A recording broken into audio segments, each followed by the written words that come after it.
கல்யாணத்துக்கு மட்டும் தான் புது ட்ரெஸ் எடுக்கணுமா இல்ல ஃபெஸ்டிவலுக்கு மட்டும் தான் புது துணி எடுக்கணுமா ட்ரெடிஷனலா எடுக்கணுமா மாடர்னா எடுக்கணுமா ஐயோ மாமனாருக்கு எடுத்தா மாமியாருக்கு எடுக்கணுமே அப்ப குழந்தைங்களுக்கு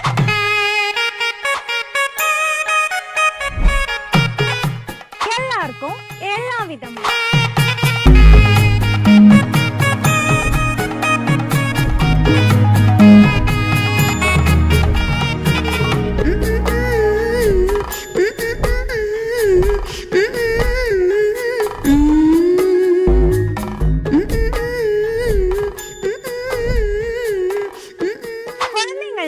பெரியவங்க வரைக்கும் குடும்பமாய் உங்கள் திருவிழா காலங்களில் நம்ம பிரியா டெக்ஸ்டோட கொண்டாடுங்க.